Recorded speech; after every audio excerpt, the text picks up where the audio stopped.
Good morning everyone, this is Kritika and welcome back to our YouTube channel Rules of Commerce. Last class हम पढ़ रहे थे chapter 8 of accounts that is bill of exchange. Accounts क्या है, हमें हर बात के लिए एक एंट्री करनी होती है। तो अभी हम पढ़ रहे हैं कि बिल ऑफ एक्सचेंज क्या है, उसमें ड्रॉर होते हैं, ड्रॉवी होते हैं, पेई होते हैं। तो अब बिल ऑफ एक्सचेंज है तो साथ साथ बहुत सारी एंट्रीज भी आती हैं। तो मैंने बिल ऑफ एक्सचेंज बनाया तो मैं ड्रॉर हूँ। ड्रॉर कौन होता है? मेकर, जो बिल ऑफ एक्सचेंज बनाता है। अब उसके बुक्स में कुछ एंट्रीज होंगी। फिर ड्रॉई जो एक्सेप्ट करेगा बिल ऑफ एक्सचेंज को, उसके बुक्स में भी कुछ एंट्रीज होंगी। एक ही बिल ऑफ एक्सचेंज मेरे लिए बिल्स रिसीवेबल है तो आपके लिए बिल्स पेएबल है। अब वो कैसे, आप समझिए। बिल्स रिसीवेबल, नाम ही सोचिए, कुछ तो रिसीव होने वाला है। पैसा किससे रिसीव होगा? जिसे रिसीव होगा उसके लिए वो बिल्स रिसीवेबल है। पेएबल, जो इंसान पेमेंट कर रहा होगा उसके लिए वो बिल्स पेएबल है। तो एक ही बिल ऑफ एक्सचेंज क्या होता है, किसी के लिए बिल्स रिसीवेबल होता है और किसी के लिए बिल्स पेएबल होता है। तो अभी हम देखने वाले हैं कि ड्रॉर अपने बुक में क्या एंट्री करेगा। ड्रॉर अपने बुक में क्या एंट्री करेगा।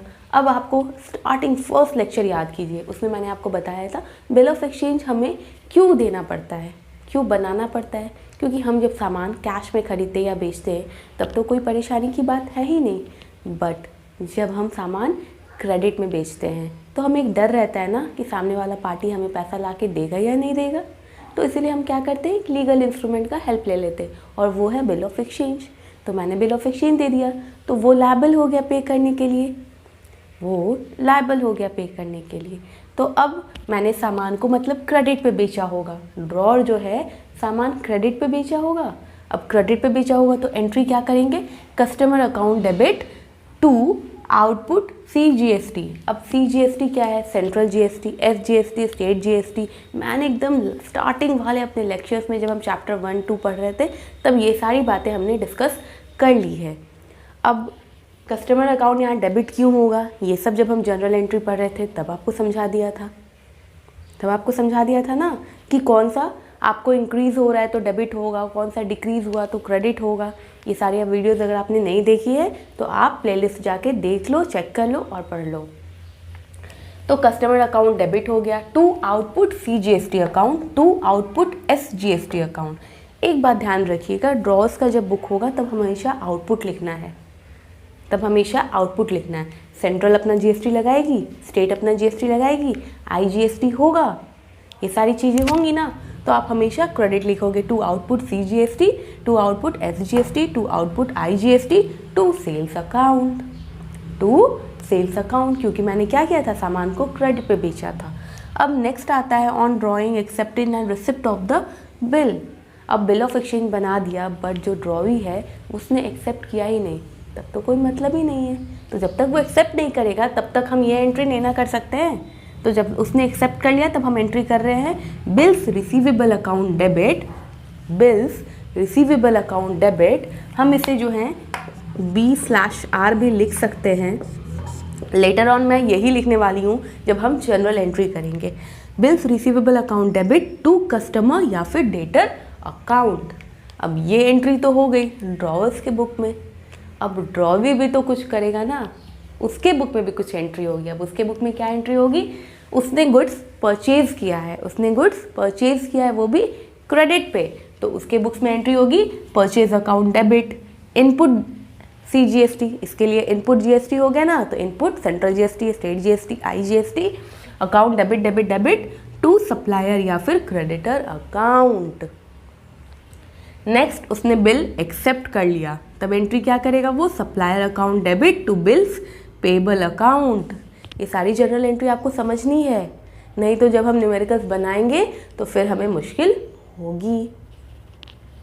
नेक्स्ट, अब फिर जब वो पेमेंट करेगा तब भी तो कोई एंट्री करेगा ना, क्योंकि हम अकाउंट्स पढ़ रहे हैं। अकाउंट में क्या होता है, एवरी ट्रांजैक्शन के लिए कुछ ना कुछ एंट्री होती है।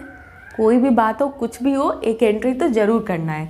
On payment of the bill at maturity. अब बिल का पेमेंट कब होता है, जब मैच्योरिटी रहता है।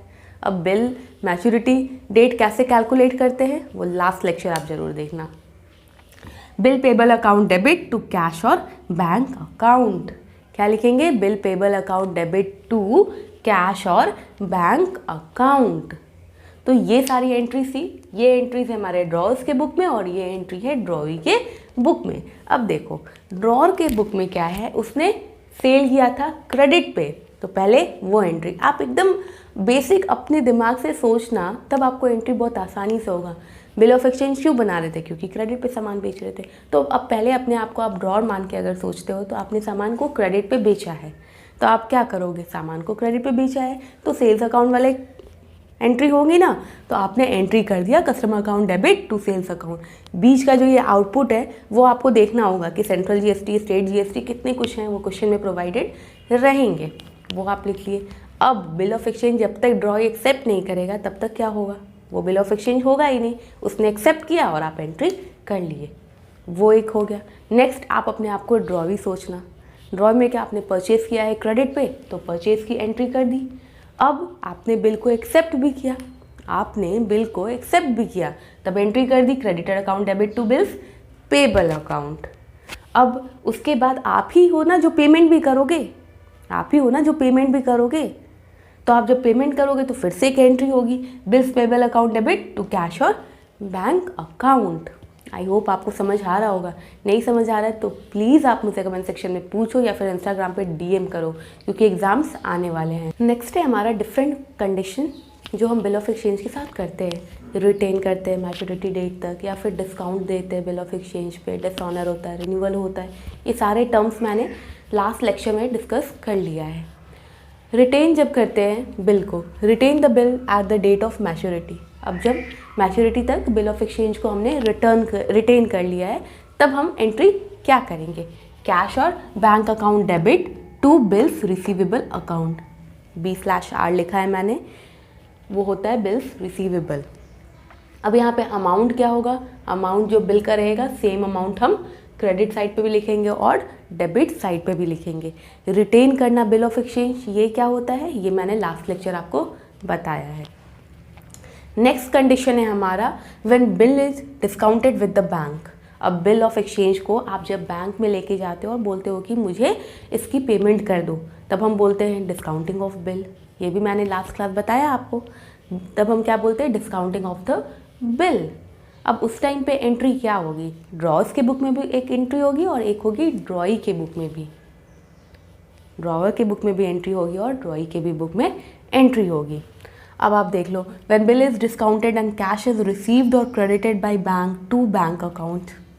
अब क्या हो गया, आपको बिल हमने डिस्काउंट कर दिया और कैश रिसीव हो गया है, ड्रॉर को रिसीव हुई, तो अब ड्रॉर अपने बुक में क्या एंट्री करेगा, कैश और बैंक अकाउंट डेबिट, पैसा आ रहा है ना तो हम डेबिट कर दे रहे हैं। डिस्काउंटिंग चार्जेस, आपको बताया था ना, जब बिल ऑफ एक्सचेंज को डिस्काउंट करते हैं मतलब बैंक अपना चार्जेस डिडक्ट कर लेती है बिल अमाउंट से और रिमेनिंग बैलेंस को डिस्बर्स कर देती है, रिमेनिंग बैलेंस आपको दे देती है। तो ये जो बैंक का चार्जेस था ना, इसे ही हम बोल रहे हैं डिस्काउंटिंग चार्जेस। तो यहाँ पे डिस्काउंटिंग चार्जेस अकाउंट डेबिट। अब यहाँ पे डिस्काउंटिंग चार्जेस अकाउंट डेबिट, यहाँ अमाउंट क्या होगा, जो भी बैंक का चार्जेस होगा, वो हो सकता है 200 हो, 300 हो, 400 हो, 500 हो, जो भी अमाउंट होगा हम वो लिख देंगे। और कैश और बैंक अकाउंट, तो फिर हमें रिसीव कितना होगा, डिस्काउंट अमाउंट को माइनस करेंगे, उतना ही पैसा मिलेगा ना। आप एग्जांपल में समझो ना, 10,000 का था बिल ऑफ एक्सचेंज, ठीक है, बैंक ने चार्जेस ले लिया है 500, बैंक ने चार्जेस ले लिया है 500, तो यहाँ हमने लिखा है 500 और यहाँ क्या लिखेंगे 9,500 ना, क्योंकि हमें पैसा कितना मिलने वाला है, बैंक तो अपनी चार्जेस डिडक्ट करके ना हमें पैसा देगी, तो हम लिखेंगे 9,500। अब input CGST, input SGST, central GST जितना होगा, स्टेट GST जितना होगा उतना हम लिखेंगे। लास्ट में हमारा क्रेडिट क्या करेंगे, बिल्स रिसीवेबल अकाउंट। अब यहाँ पे अमाउंट क्या लिखेंगे, टोटल 10,000, यहाँ पे अमाउंट क्या होगा 10,000, full amount of the bill लिखने वाले हैं। अब ये तो बात हो गई ड्रॉर्स के अकाउंट में। अब ड्रॉई अपने बुक में क्या एंट्री करेगा, ड्रॉई book at the time of payment of bill, उसने तो बस पेमेंट किया है बिल का, तो वो एंट्री क्या करेगा, bills payable account debit to cash और bank account, bills payable account debit to cash और बैंक अकाउंट। अब एक और चीज़ है, आप समझ लो कि आप डिस्काउंटिंग चार्जेस जो बैंक की चार्जेस है वो कैसे कैलकुलेट करोगे, वो कैसे कैलकुलेट करोगे। 10,000 अगर मानिए बिल का अमाउंट था 10,000, 3 मंथ्स के बाद वो बिल जो है मैच्योर हो रहा था और 12% का आपको डिस्काउंट दिया गया है। तो आप डिस्काउंटिंग चार्जेस कैसे कैलकुलेट करने वाले हो? 10,000 इंटू 12% है और ये 3 मंथ्स है, 3/12 क्योंकि एक ईयर में 12 मंथ्स होता है, 3 मंथ्स का ही आपको डिस्काउंटिंग चार्जेस कैलकुलेट करना है। आप कैलकुलेट करो, रिजल्ट आया हमें 300 रुपीज़। 300 रुपीज़ आपका डिस्काउंटिंग चार्जेस हो गए। अगर कभी कभी क्वेश्चन में दिया होता है कि बिल जो है 3 मंथ्स 4 मंथ्स का है बट डिस्काउंटिंग जो है 1 मंथ आफ्टर लगा, 1 मंथ बाद लगा, 2 मंथ्स बाद लगा, तो जो रिमेनिंग पीरियड है ना उसके लिए ही आप डिस्काउंटिंग चार्जेस कैलकुलेट करोगे। यहाँ पे 10,000 सेम कंडीशन लेते हैं बट डिस्काउंट मिला है 2 मंथ्स, 1 मंथ्स आफ्टर। तो अब रिमेनिंग मंथ्स कितना है? 2 मंथ्स है। तो आप डिस्काउंटिंग चार्जेस किसके लिए कैलकुलेट करोगे? 2 मंथ्स के लिए। सेम 10,000 इंटू 12% है, 2/12, 200 अमाउंट आ गया। रिजल्ट कितना है? 200 अमाउंट आपका डिस्काउंटिंग चार्जेस है। तो डिस्काउंटिंग चार्जेस आप क्वेश्चन बहुत ध्यान से पढ़ना। डिस्काउंटिंग चार्जेस हम कैलकुलेट करते हैं जितने मंथ के लिए हमें डिस्काउंट मिलता है। कभी कभी फुल मंथ के लिए हो जाता है या कभी फुल पीरियड के लिए, या फिर कभी कभी ऐसा होता है क्वेश्चन में लिखा होता है कि 1 महीने बाद हमें डिस्काउंट मिला था, 2 मंथ बाद मिला था। जो भी क्वेश्चन में प्रोवाइडेड होगा उस अकॉर्डिंग आप डिस्काउंटिंग चार्जेस को कैलकुलेट करना एंड देन आप लिखना है। कैश और बैंक अकाउंट में आप क्या करोगे? जितना पैसा मिलेगा, जितना पैसा मिलेगा उतना लिखना। पूरा बिल अमाउंट नहीं लिखेंगे क्योंकि बैंक अपना चार्जेस डिडक्ट कर रही है। जितना बैंक अपने चार्जेस डिडक्ट करेगी वो आएगा डिस्काउंटिंग चार्जेस अकाउंट में। उसके कॉलम में आप अमाउंट में लिखोगे जितना बैंक ने आपसे डिडक्ट किया चार्जेस, और कैश में आप लिखोगे जितना अमाउंट आपको मिलेगा, और full amount of the bill आप लिखने वाले हो टू बिल्स रिसीवेबल अकाउंट में। आई होप आपको समझ आया होगा। नेक्स्ट कंडीशन है व्हेन बिल इज एंडोर्स्ड और negotiated in favour of a creditor. अब बिल एंडोर्समेंट ऑफ बिल क्या होता है? जब हम बिल ऑफ एक्सचेंज को थर्ड पार्टी को ट्रांसफ़र कर देते हैं। अब ड्रॉर और ड्रॉई फिर से अपने बुक्स में एंट्री करेगा। ड्रॉर क्या एंट्री करेगा? Credited account debit to bills receivable account.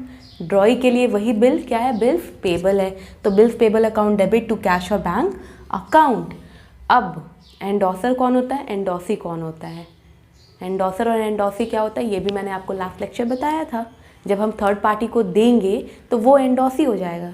जो हमसे बिल ऑफ एक्सचेंज लेगा वो उसे हम एंडोसी बोलेंगे। अब वो भी अपने बुक्स में कुछ तो एंट्री करेगा ना।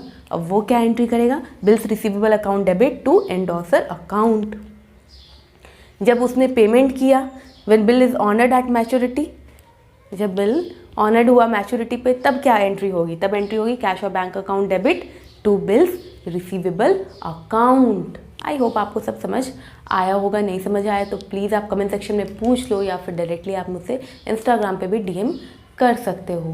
That's all for today. Bye bye बच्चों, keep learning, keep hustling and don't forget to like, share and subscribe, and do hit the bell notification icon to get the latest update.